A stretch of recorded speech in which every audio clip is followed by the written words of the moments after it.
My name's Nick. I do lead vocals for Wolves of the Gate. I'm Ben Summers, play bass in Wolves of the Gate. I'm Abishai Collingsworth, new drummer for Wolves at the Gate. This is Steve from Wolves at the Gate.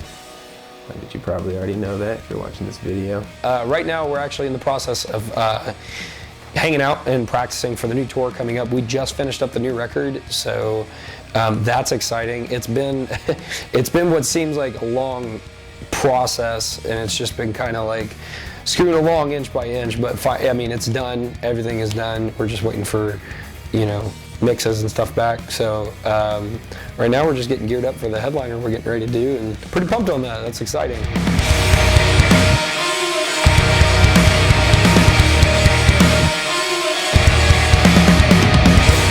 It's crazy because we're all coming from different parts of the country now. Ben, lives in Indiana now. I drove in from Dayton. I still live here in Ohio. Abishai is living in Nashville, so he drove all the way up from Nashville, and then Steve flew in from New Jersey actually very recently, right after recording the last bit of his vocals to kind of finish out the whole record. Kind of difficult living in 4 different states. So when we get together before a tour, we usually get together a day or two beforehand just to rehearse and run through everything in the same room. So, we're all good friends and we haven't seen each other in a little while. So every time we get together, it's just like telling funny stories and just like laughing and just kind of catching up on life. Look closer.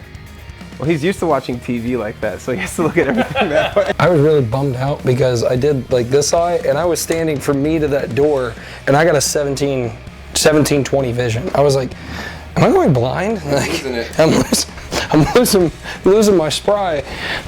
I'm losing my spry. I don't think that's the proper terminology. But it also makes it a little bit difficult because we want to just sit there and talk and hang out, and then we end up cutting in on a rehearsal time too. And it's like, oh crap, we're gonna be up till like 3 in the morning now running through songs. On this record, we used the most guitars we've ever used. We'd never used any sort of guitar that had anything other than either a humbucker or a single coil. We never, a standard single coil. And I'd gotten a new Fender Tele that was a semi-hollow body that had P90s in it. And it's just such a cool, different tone that I was experimenting with in writing the record, because I just wanted to hear some of that sound in the guitar. And so that was definitely something new that we used a lot on the record. Pedal-wise, we used this Walrus Descent quite a bit. It's got just cool ambient sounds that we used in a lot of different ways, and playing, using a slide to play some of the leads, using an EBow, a lot of little different things like that.